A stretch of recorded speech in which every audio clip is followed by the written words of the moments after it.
असं आहे की 27 जुलैला आमचे पक्षप्रमुख आदरणीय उद्धव साहेबांचा वाढदिवस होता आणि त्याच दिवशी जाणीवपूर्वक इथं शिंदेसेना गटातर्फे एक मेळावा घेण्यात आला आणि त्या मेळाव्यामध्ये आमच्याबरोबरच्या काही सहकाऱ्यांचा पक्षप्रवेश देखील शिंदेसेनेमध्ये झाला। खरं तर 27 जुलै हा उद्धव साहेबांचा वाढदिवस होता। काही लोक जाणीवपूर्वक 27 जुलैला आम्ही का करतोय, 27 जुलैला का करतोय अशा प्रकारचं भाषणामध्ये उल्लेख करत होते।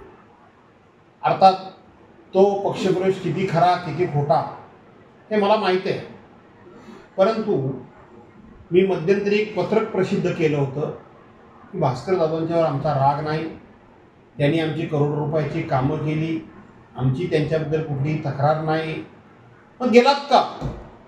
आणि म्हणून हा जो संभ्रम निर्माण केला जातोय तो संभ्रम ज्या ठिकाणी शिंदेसेनेचा मेळावा झाला त्याच ठिकाणी मेळावा घेऊन तो संभ्रम दूर करण्याचा मी या ठिकाणी उद्या करणार आहे।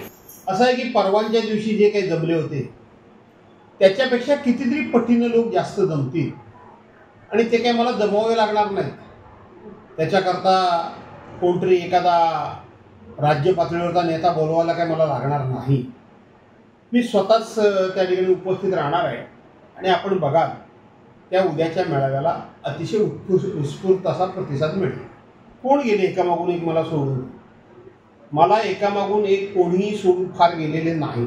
पहिली गोष्ट तुम्हाला सांगतो, एक गोष्ट खरी आहे की बाकीच्या मतदारसंघातले लोक पक्षप्रवेश करत होते, परंतु माझ्या मतदारसंघातले मात्र कोणीही पक्षप्रवेश करत नव्हते।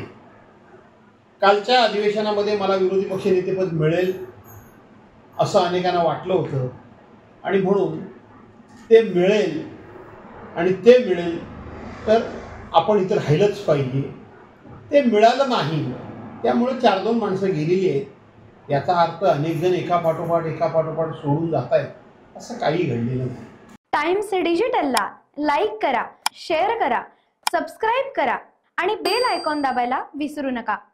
Times digital.